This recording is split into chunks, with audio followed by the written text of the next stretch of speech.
After family reunion, I checked my account. It was drained.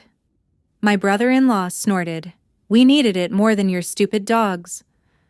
Trembling, I brought auditor docs to Dad's 70th birthday. "Then you won't mind what's coming next." As he laughed, two detectives walked in with an arrest warrant. Welcome back to Vance Rock Stories. Sometimes the people who hurt you most aren't strangers. They're the people sitting beside you at family dinners, the people who know exactly where your weak spots are. Before we get into today's story, tell me in the comments, if a family member stole money from something you spent years building, would you protect them or report them? And if you enjoy stories about family betrayal, hard choices, and unexpected consequences, don't forget to subscribe. Now let me tell you what happened.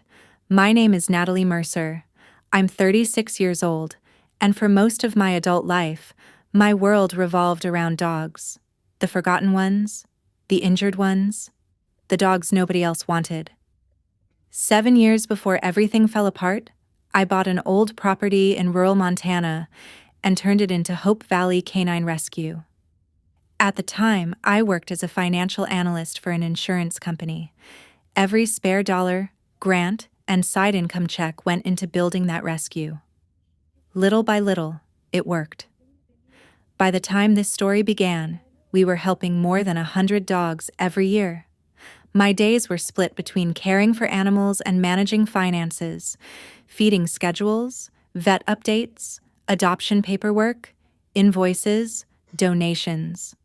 I tracked everything carefully because those donations paid for surgeries, medication, food, and second chances. Most days were exhausting, but they were the kind of exhausting that felt worth it. And through most of those years, my younger sister Erica was one of my biggest supporters. We were close. If a dog found a home, I texted Erica. If she had a bad day, she called me. When our dad had health issues a few years earlier, we handled a lot of it together. For a long time, it felt like we were a team. Then she married Brandon Cole. At first, I liked him. He was confident, outgoing, and knew how to make people laugh. My parents liked him too. The strange thing was how interested he was in the rescue's finances. Not the dogs, not the adoptions, the money. How much does it cost to run a place like that? Do donations cover everything? How much funding comes in each year? At first, I thought he was just curious, but unlike everyone else, Brandon never seemed satisfied with a simple answer. One afternoon during a family cookout, he asked, "What's the biggest donation you've ever received?" I laughed. "That's kind of a weird question." "I'm just interested," he said. Erica rolled her eyes. "Don't get him started. He's been watching investment videos all week." Everyone laughed and moved on. Still, conversations like that kept happening. Never enough to start an argument, just enough to stick in my memory. A few weeks later, my parents hosted a family dinner. The evening felt normal. Dad was telling old stories. Mom was trying to send everyone home with leftovers. Erica was showing me photos from a recent trip.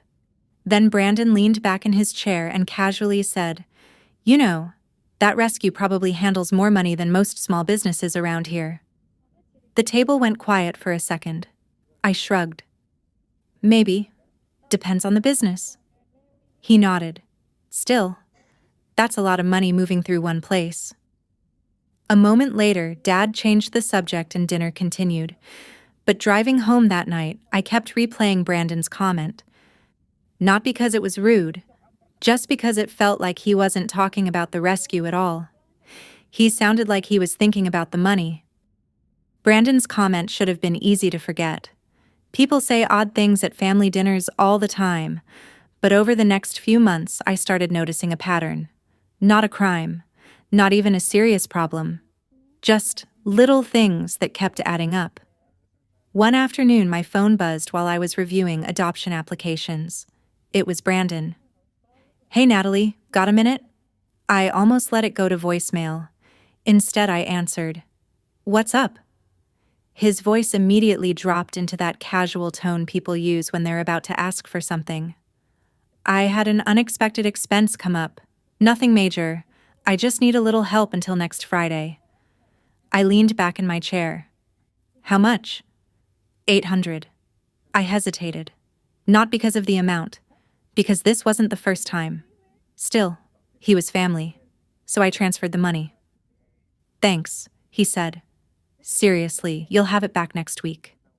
Next week came and went, then another. No repayment. No mention of it. When I finally brought it up during a family gathering, Brandon smiled like he'd completely forgotten. Oh, right. Sorry, things got a little tight. No problem, I said. And honestly, I meant it. At the time. A few days later, Erica called me. He's embarrassed about that. I laughed. He didn't seem embarrassed. He is. He just doesn't show it. Okay. He'll pay you back. I let it go. Partly because I trusted Erica. Partly because I didn't want to become the person who kept score inside the family. A few weeks later, Brandon needed help again. This time, it was supposedly for a vehicle repair. A month after that, it was an insurance issue. Then a delayed paycheck. There was always a reason. Always a deadline. Always a promise that repayment was right around the corner. And somehow, repayment never quite arrived. The strange part wasn't even Brandon. It was Erica. Every time someone got frustrated with him, she stepped in before things could escalate. At Thanksgiving, our cousin Tyler joked about Brandon still owing him money. Before Brandon could respond, Erica jumped in. Tyler, he's already working on it. Tyler raised his hands. I was kidding. I know, Erica said quickly. But she didn't sound like she was joking. She sounded tired. That stayed with me. For the first time, I started wondering how many conversations like that happened when I wasn't around. The rescue kept me busy enough that I pushed those thoughts aside. Winter was approaching. We were preparing budgets, scheduling veterinary visits, and planning improvements to several kennel buildings. Most of my energy went there. The dogs didn't care about family drama. They still needed food, medicine, warm places to sleep. Life kept moving. Then came my parents' annual summer barbecue. It was one of those events where people showed up hours before dinner and stayed until dark. Kids ran around the property. Someone was always standing near the grill. The adults drifted between conversations that somehow always ended up about politics, weather, or sports. I spent most of the afternoon helping Mom set things up.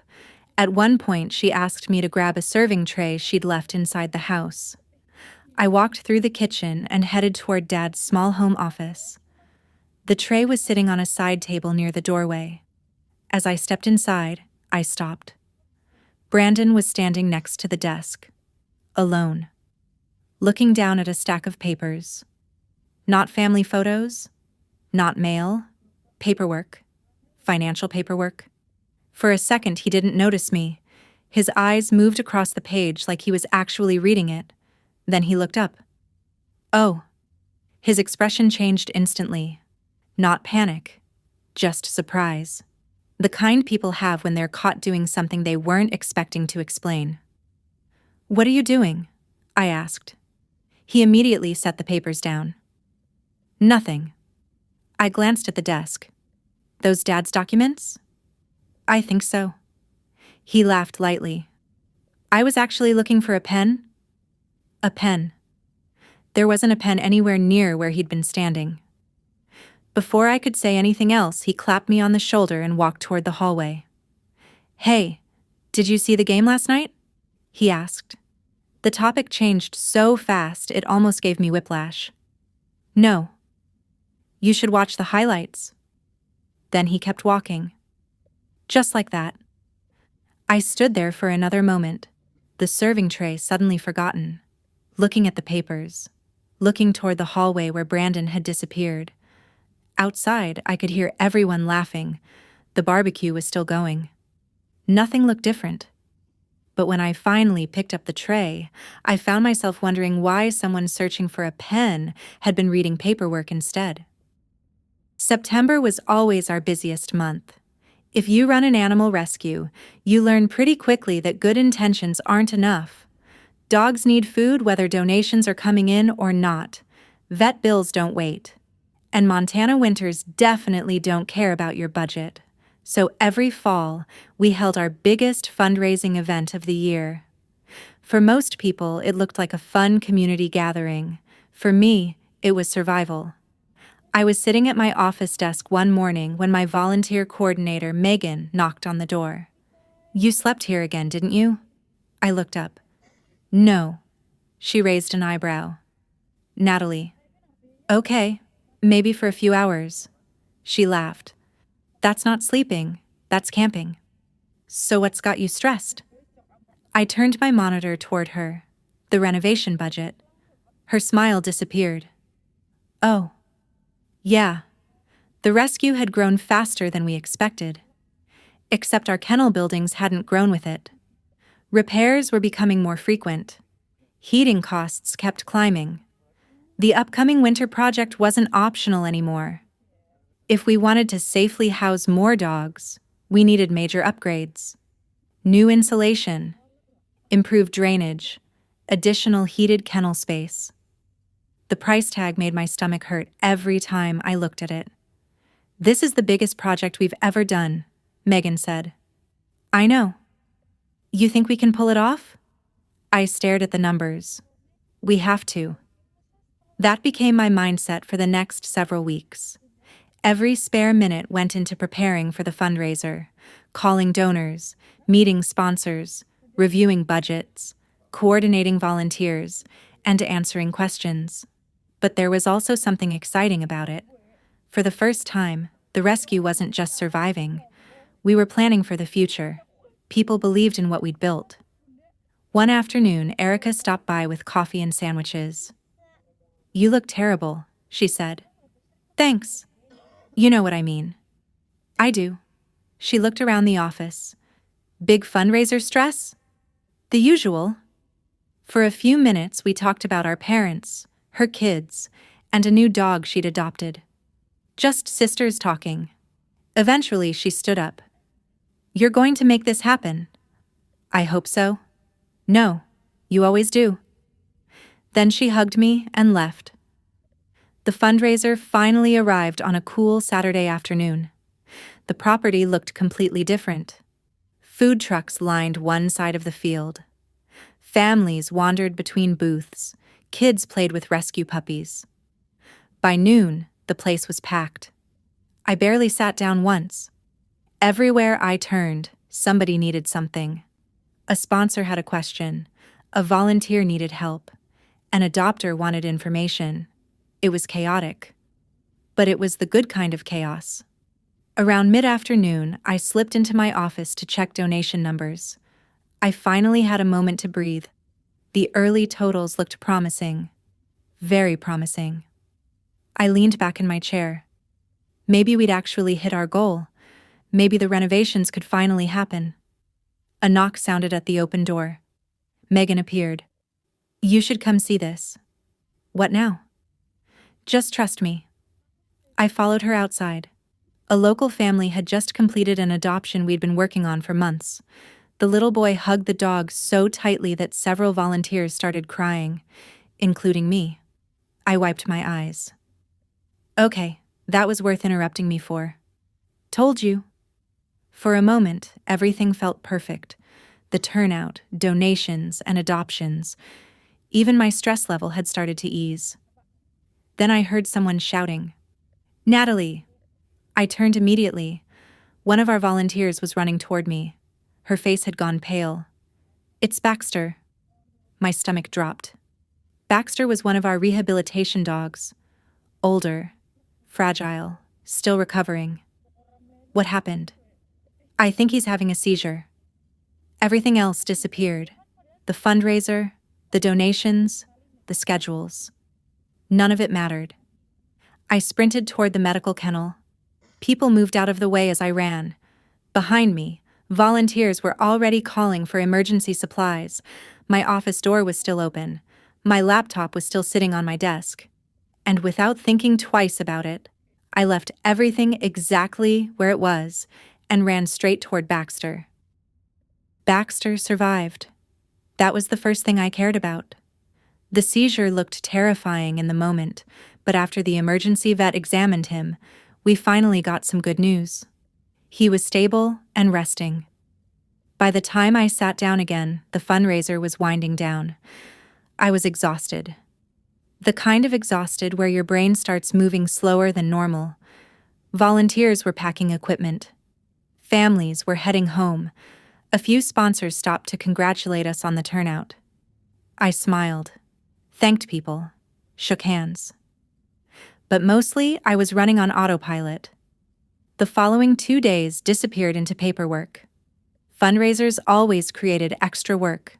Donation records, receipts, sponsor reports, budget updates. The exciting part was finally seeing the numbers come together. We had done better than expected. Much better. I remember opening the operating account early that morning while drinking coffee at my desk. The renovation project suddenly felt real. For the first time in months, I wasn't worried about how we'd pay for everything. Then I frowned. I refreshed the page. The balance looked wrong. Not a little wrong. Way wrong. I leaned closer to the screen. Maybe I had opened the wrong account. It happened sometimes. We had several. I checked again. Same number. I clicked through recent transactions. My stomach tightened. There were transfers I didn't recognize. Large transfers. Not donation payments. Not vendor invoices. Not construction deposits. Transfers. I grabbed my calculator, then my spreadsheets, then the previous month's statements. For almost 20 minutes, I convinced myself there had to be a simple explanation, maybe a reporting error, maybe a duplicate entry, maybe money had been moved internally. The numbers refused to cooperate. Every calculation led to the same answer. The money was gone. A lot of money. My hands started shaking. I checked everything again, and then again. The total came to $63,500. I stared at the screen. $63,500. That wasn't just money. That was kennel construction, winter heating, medical treatment, months of operating expenses. I immediately called the bank. The first representative asked me to verify information, then transferred me to another department, then another. Every minute felt longer than the last. Finally, someone with fraud services came on the line. Can you tell me exactly which transactions you're questioning? I read them one by one. There was a long pause. The representative typed something, then typed some more. Ms. Mercer, these transfers appear to have been properly authenticated. What does that mean? It means the login credentials were accepted and verified. That's impossible. I'm not saying the transfers were authorized by you. I'm saying the system recognized the access. I pushed away from my desk. My heart was pounding. So reverse them. It's not that simple. $63,000 disappeared. I understand your concern. Concern. I almost laughed. Concern wasn't the word for what I was feeling. Panic was. The representative continued reviewing the records. I could hear papers moving and keyboards clicking. Finally, she spoke again. The transactions originated from a device that already had authorized access to the account. I stopped talking. For a second, I wasn't sure I'd heard her correctly. What? The system doesn't show evidence of an outside intrusion. I looked around my office, at my desk, at the laptop sitting exactly where it always sat, at the paperwork stacked beside it. No hacker? At this point, we aren't seeing indicators of a traditional external breach. The room suddenly felt smaller, because if it wasn't some random criminal, then who? I spent the rest of the afternoon reviewing logs, account settings, and transaction records. Nothing made sense. The rescue had strong procedures. Passwords weren't shared. Financial access was limited. I kept looking for the obvious answer. The obvious answer never appeared. Late that afternoon, the bank representative called back. Her tone was calm, professional, careful. "Ms. Mercer, I need to ask a difficult question." I gripped the phone tighter. "Okay." Another brief pause. Then she asked quietly, "Has anyone you know personally had access to your computer recently?" The question stayed with me long after the call ended. I sat alone in my office staring at my laptop. The rescue property outside was still moving like normal. Volunteers walked dogs. Staff members cleaned kennels. Phones rang. People laughed. Life kept going. The problem was that I couldn't, because every time I replayed the bank representative's question, the list of possible people was painfully short. Employees occasionally entered my office, volunteers stopped by, family members visited, but very few people had ever been near my computer long enough to matter. I opened my calendar, then security logs, then event schedules. I started building a timeline, not because I knew what I was looking for, because doing something felt better than doing nothing. The next few days became a balancing act. On one side was the investigation, on the other was the rescue. Neither one was willing to wait.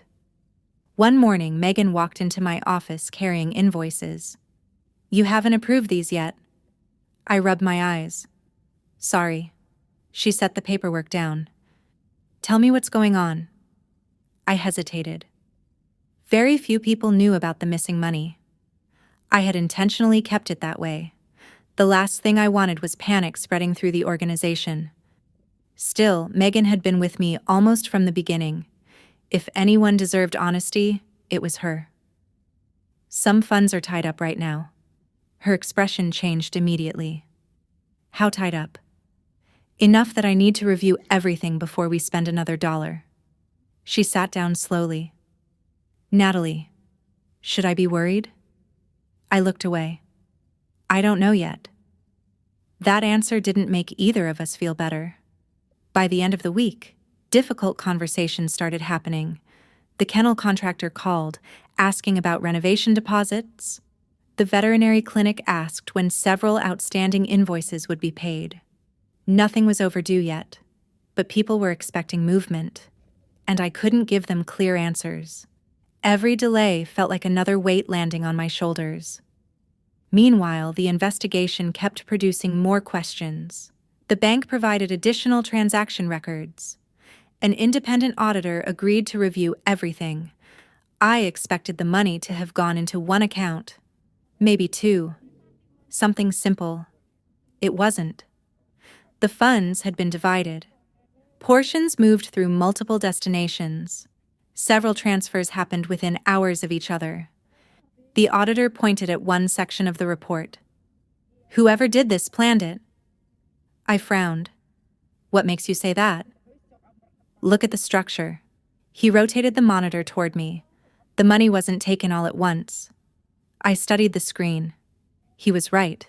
The transfers were layered, split apart, redirected, almost as if someone wanted the trail to be harder to follow. A chill ran through me.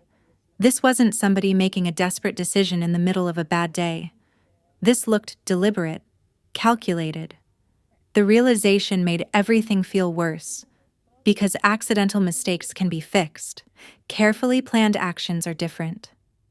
A few evenings later, I found myself sitting across from Erica at a small diner near town. Neither of us had much appetite. She noticed immediately. "You look exhausted." "I've had a rough week." "Rescue problems?" "Something like that." I almost told her. Part of me wanted to. She was my sister. For most of my life, she had been the first person I called when things went wrong, but the investigation was still incomplete. I wasn't ready to start throwing around suspicions. So I changed the subject. She talked about her kids. I talked about adoption numbers. We both pretended everything was normal. The conversation felt strangely careful, not uncomfortable, just different. When we left the diner, she hugged me. "Whatever's going on," she said quietly, "don't carry it alone." I nodded. "I'll try." Back at the rescue the following afternoon, the auditor called. His voice sounded different this time. Less analytical, more focused. "Natalie, I found another connection." I immediately closed my office door. "What kind of connection?" "One of the transfer destinations." My pulse quickened. "Did you identify it?" "Yes." There was a brief pause, long enough for my stomach to tighten. Then I heard papers moving on his desk.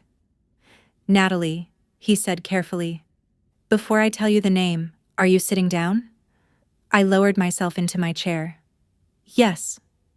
The auditor took a breath and read a name I never expected to hear connected to the missing money. Brandon Cole. For a second, I honestly thought I had misheard him. I tightened my grip on the phone. "What?"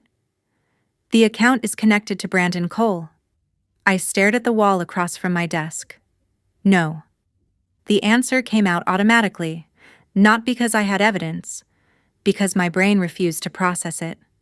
The auditor didn't argue. He simply waited. "There has to be some mistake." I checked twice. "Check again." I already did. The room felt strangely quiet. Outside my office window, volunteers were walking dogs across the property. Everything looked normal. Meanwhile, my entire understanding of the situation was starting to come apart. Brandon. Not a stranger. Not some anonymous criminal. My brother-in-law. The same man who sat at family dinners. The same man who joked with my parents. The same man married to my sister. I thanked the auditor and ended the call. Then I immediately started reviewing everything myself. For hours, I looked through transaction reports, account histories, transfer destinations, dates, amounts, anything that might prove the auditor wrong. Instead, every new document seemed to point in the same direction. One transfer led to an account connected to Brandon, another led somewhere else, then another. The money had been scattered across multiple destinations, deliberately, carefully. And the deeper I dug, the uglier the picture became. One afternoon, the auditor sent additional records. I opened them, expecting more of the same. I wasn't prepared for what I found. Several transactions connected to an investment platform. At first, I didn't recognize the company. Then I searched it. Crypto investments. High-risk crypto investments. I leaned back in my chair. Suddenly, random conversations from the previous year started replaying in my head.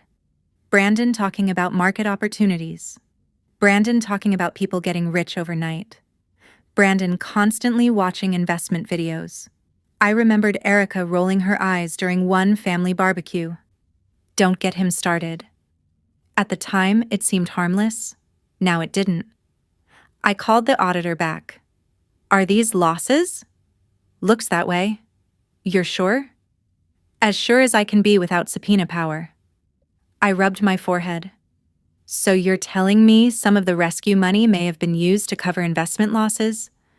There was a pause. "That's one possibility." Possibility. That word somehow made it worse. Because possibilities left room for imagination. And my imagination was filling in blanks I didn't want to fill. The next several days were miserable. I couldn't look at Brandon the same way anymore. At the same time, I couldn't fully accept what the evidence was telling me. Every memory seemed to split in half. One version was the Brandon I knew, the guy who talked too much, borrowed money, made bad financial decisions. The other version was someone capable of stealing from an animal rescue, someone willing to risk surgeries, medications, and winter shelter for dogs that depended on us. Those two versions refused to fit together. One evening, Erica called while I was reviewing invoices. "Mom's doing dinner Sunday." I hesitated. "Oh. What?" "Nothing. You sound weird." I forced a laugh. "I'm tired." Join the club. For a moment, neither of us spoke. Then she said something that unexpectedly hurt. Brandon's actually been in a better mood lately. I closed my eyes. Has he? Yeah. Whatever was stressing him out seems better. The words sat like a stone in my stomach. Because while the rescue was delaying projects, while I was trying to figure out how to cover veterinary expenses, Brandon was apparently feeling better. I changed the subject before she noticed anything. When the call ended, I sat alone in my office for a long time. Not angry. Not yet. Mostly hurt. The kind of hurt that comes when trust starts breaking apart. Over the next 48 hours, the evidence continued to grow. Nothing dramatic. Just one confirmation after another. Enough that I finally stopped asking whether Brandon was connected. The real question became how much he was connected. That shift changed something inside me. For weeks, I'd been treating this like a mystery. Now it felt personal. Very personal. I looked through another report late that night. Then another. Finally, I pushed my chair back. Enough. I wasn't ready to bring the rest of the family into this. Not yet. I wasn't ready to accuse anyone publicly, not without hearing his explanation first. Maybe there was one. Maybe there wasn't. But before I spoke to Erica, before I spoke to my parents, before I made any larger decision, I wanted to hear Brandon explain it himself. I picked up my phone, scrolled to his contact information, and stared at the screen for several long seconds. Then I pressed call. Brandon answered on the fourth ring. Hey, Natalie. His voice sounded normal, relaxed, like we were about to talk about football or family plans, not $63,000. Are you busy? I asked. A little. Why? I need to talk to you. A pause. Okay. Not over the phone. That pause lasted longer. Sounds serious. It is. We agreed to meet the following evening at a small restaurant halfway between town and the rescue. I barely slept that night. Part of me hoped there was still some explanation I hadn't considered. A misunderstanding. A coincidence. Something. The evidence said otherwise. But hope can be stubborn.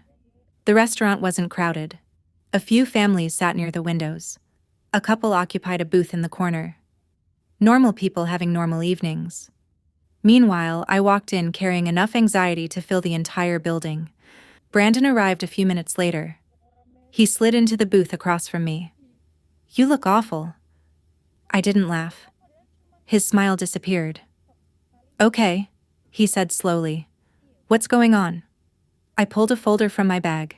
His eyes immediately dropped to it, then back to me. The change was subtle, but I noticed it. You know exactly why we're here. Neither of us spoke for a second. Then he leaned back.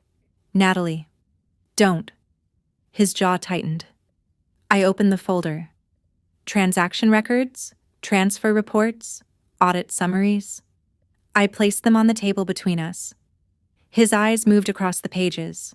No surprise, no confusion, no questions. Just recognition. And that hurt more than I expected. You took money from the rescue. He rubbed his forehead. Natalie, you took money from the rescue. People at nearby tables continued eating. The world kept moving. Meanwhile, everything in my chest felt like it was vibrating. Finally, Brandon sighed. You make it sound worse than it is. I stared at him. For a moment, I honestly thought I had misunderstood. Worse than it is? It wasn't permanent. I almost laughed.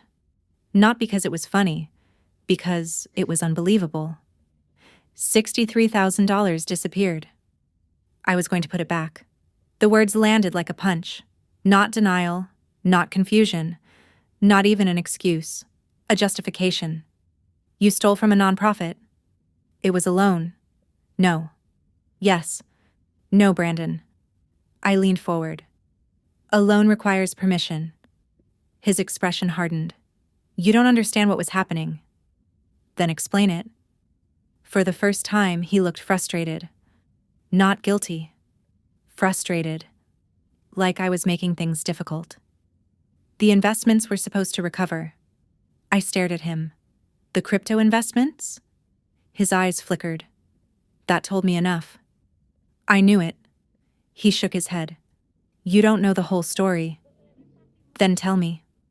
His voice lowered. I got hit hard. How hard? He looked away. Hard enough? That wasn't an answer. I kept waiting. Eventually he sighed. A lot of people lost money. You gambled and lost. It wasn't gambling. Really? A couple at a nearby table glanced over. I lowered my voice. Barely. You took money meant for kennel renovations. I was trying to fix things. For who? He didn't answer. For you? I asked. For your family? Still nothing. My anger kept growing, but underneath it was something worse. Disappointment. For years, I'd thought Brandon was irresponsible, bad with money, overconfident, annoying sometimes. But this was different. This wasn't carelessness. This was a decision. A choice. One he kept defending. I would have paid every dollar back, he said. You don't know that. I do. No, Brandon. You hoped you would. The table went quiet. He folded his arms. I noticed something strange. He wasn't acting like someone caught committing a crime. He was acting like someone who believed his intentions should erase the consequences. That realization unsettled me, because people who know they're wrong usually show it. Brandon seemed offended that I wasn't seeing things his way. Several long seconds passed. Finally, I asked the question I'd been avoiding, the one that mattered almost as much as the missing money. Did Erica know? The confidence disappeared from his face, just for a second. A tiny crack. But it was there. His eyes shifted toward the window, then back to me. And for the first time that entire conversation, Brandon hesitated before answering. Brandon exhaled slowly. She knew things were bad. My stomach tightened. What does that mean? She knew I was losing money. How much? A lot. I waited. That still doesn't answer my question. She didn't know about the transfers. The answer came too fast, like he'd already rehearsed it. I studied him for a moment, trying to figure out whether I believed him. Eventually I stood. Nothing he said changed the missing money. Nothing changed what he'd done. Where are you going? He asked. Back to work. Natalie. You need a lawyer. His face hardened. I was trying to fix it. I grabbed my folder. You keep saying that like it matters. Then I walked out. Outside, the cold air hit my face. For a moment, I stood beside my truck, exhausted. Because now I wasn't only dealing with stolen money. I was dealing with family. And family always complicated everything. The first person who called was my mother. Natalie, she said, your sister called. Of course she had. Mom, he stole from the rescue. A long silence followed. I know. That surprised me. Not because she agreed, because she sounded tired instead of shocked. I just don't want this getting bigger. There it was. Not concern about the animals, not concern about the missing funds, concern about embarrassment. Mom, it's already big. Police don't need to be involved. I laughed. A short, tired laugh. You think I should ignore $63,000? No. Then what? We're family. I closed my eyes. That sentence always seemed to appear when accountability became uncomfortable. We're also responsible to donors. Natalie, people trusted us with that money. She went quiet. When she finally spoke, her voice was softer.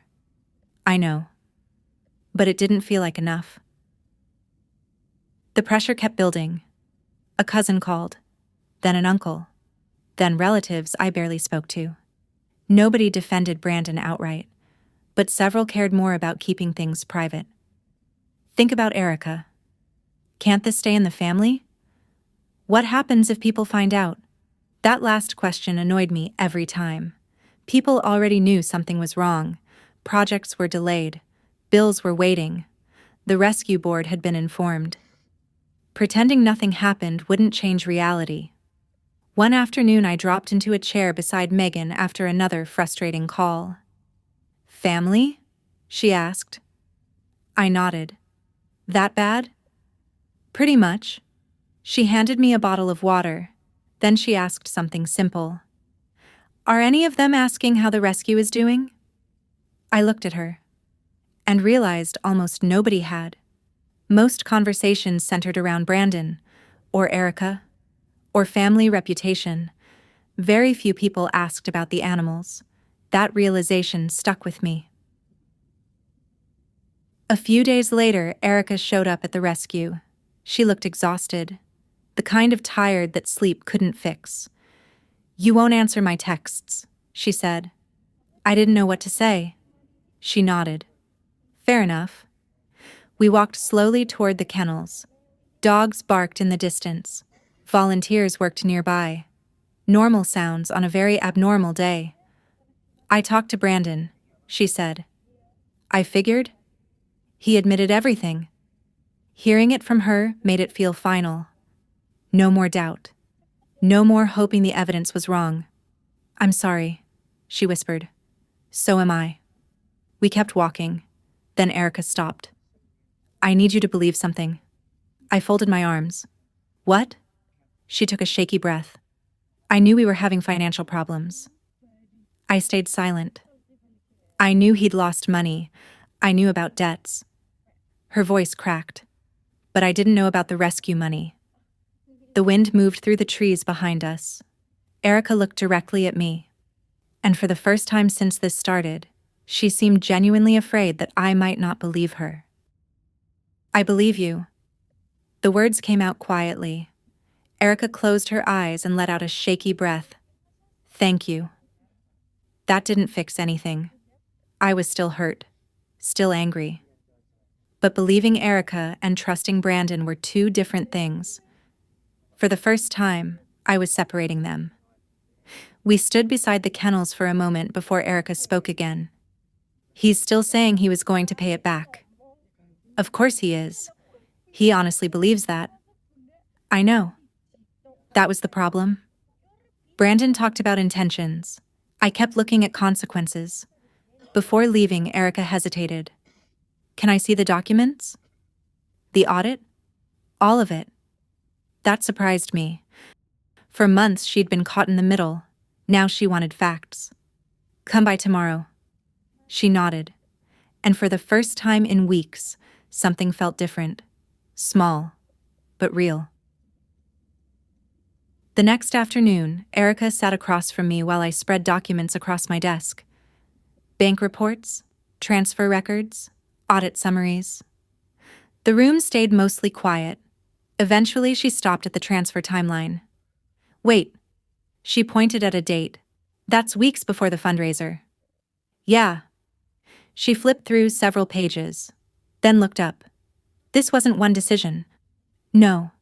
The transfers happened across multiple dates, multiple transactions, multiple steps. Planning." That detail had bothered me from the beginning.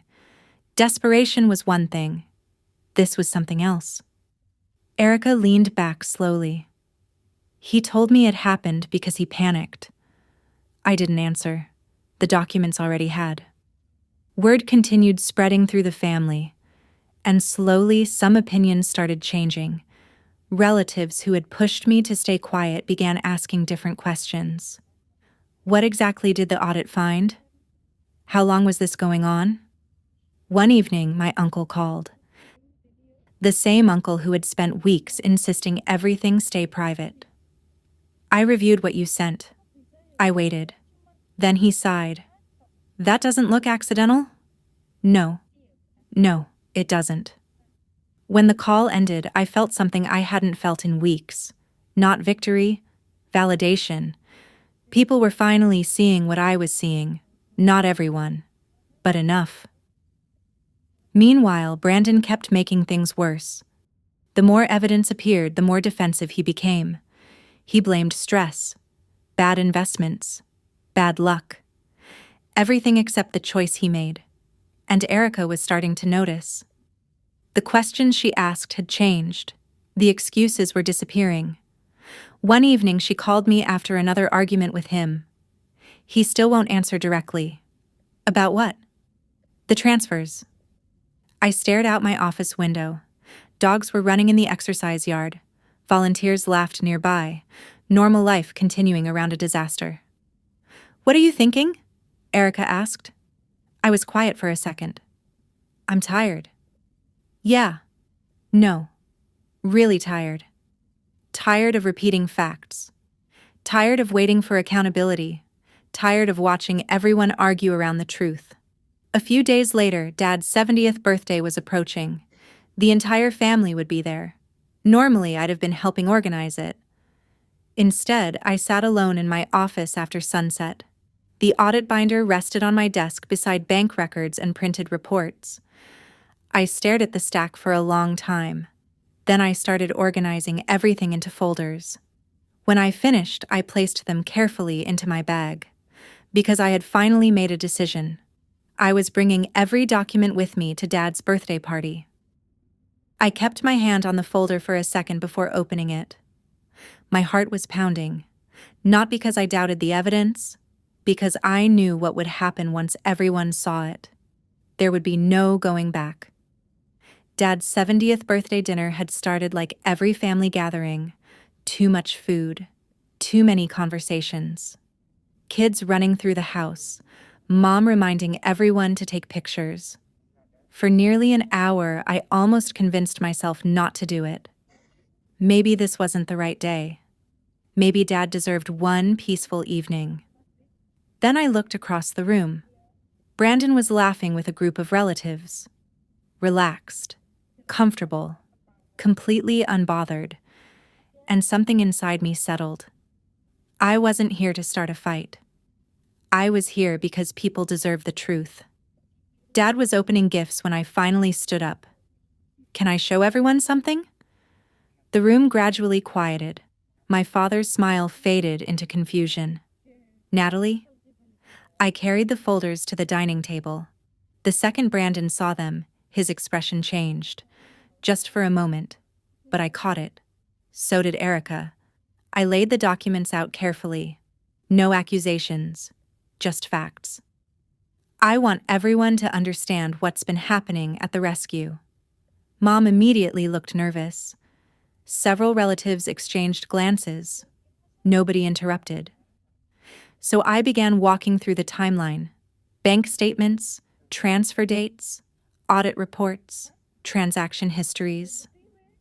I explained everything the same way I would explain a financial review at work. Slowly, clearly, step by step. The room became quieter with every page. People weren't reacting emotionally at first. They were processing, connecting pieces, trying to understand how something like this could happen. One of my cousins leaned forward. Wait, these transfers happened over several months? Yes. His eyebrows rose. I thought this was one bad decision. No. I slid another report toward him. The activity continued over time. My uncle picked up a document. The same uncle who had repeatedly asked me to keep everything private. He studied the dates, then looked up. Nobody told me this part. Several relatives immediately started looking through the papers themselves. That's when the atmosphere changed. People stopped relying on rumors. They started reading, seeing, thinking. For themselves. Across the table, Brandon folded his arms. This isn't the whole story. His voice cut through the room. Everyone looked at him. I nodded. Then tell the rest. For a second, he seemed surprised. Then he straightened his shoulders. I borrowed the money.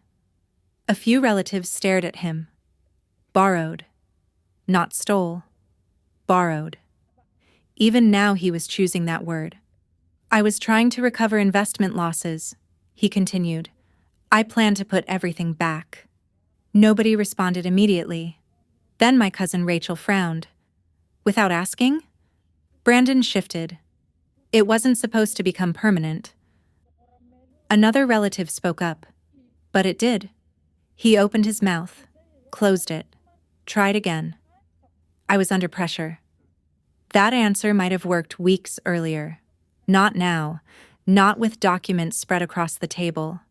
The support he had relied on started disappearing in real time. I could see it happening. People weren't defending me. They were simply running out of reasons to defend him. Even Dad looked stunned.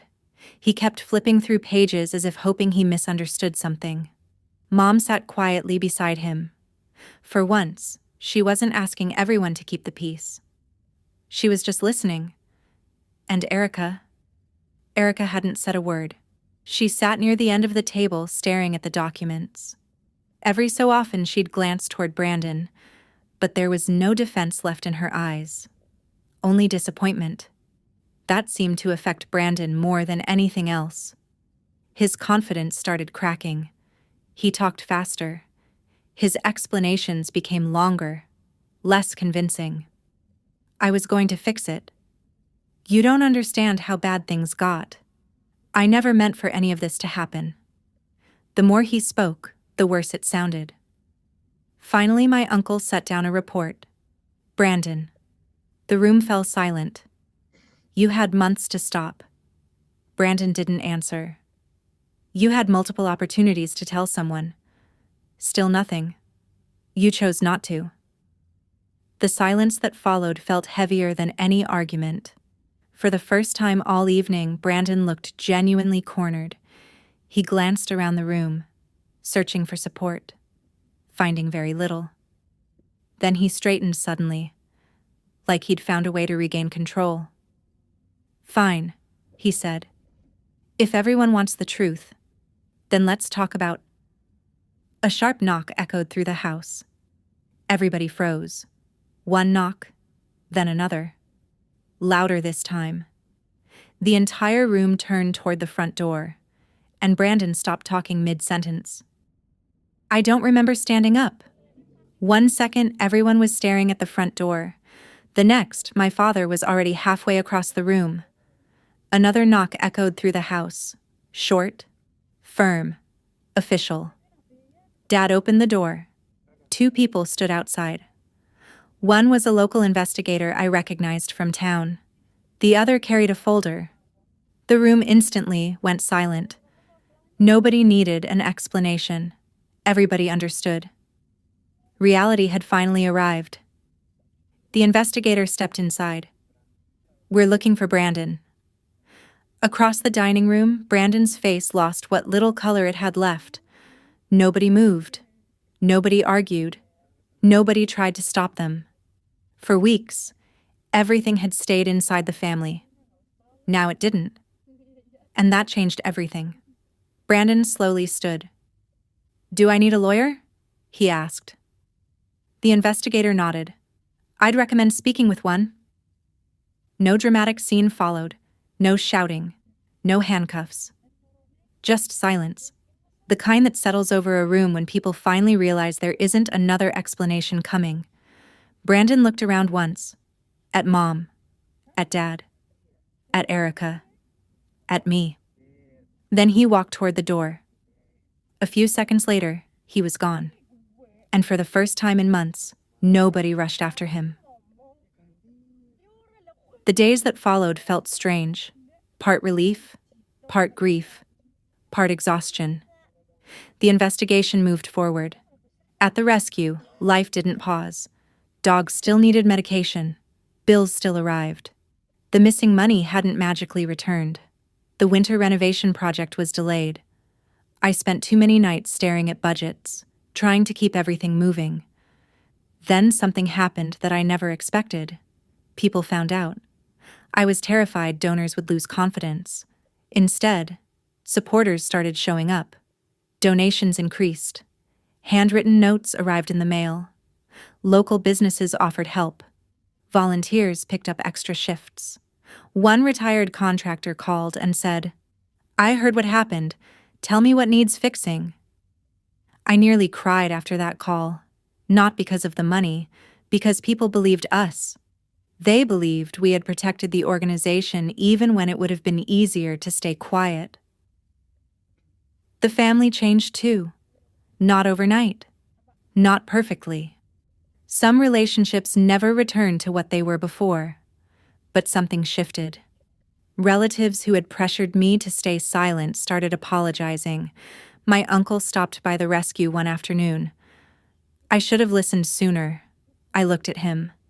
That wasn't easy for you to say, was it? No. We both laughed. And somehow that was enough.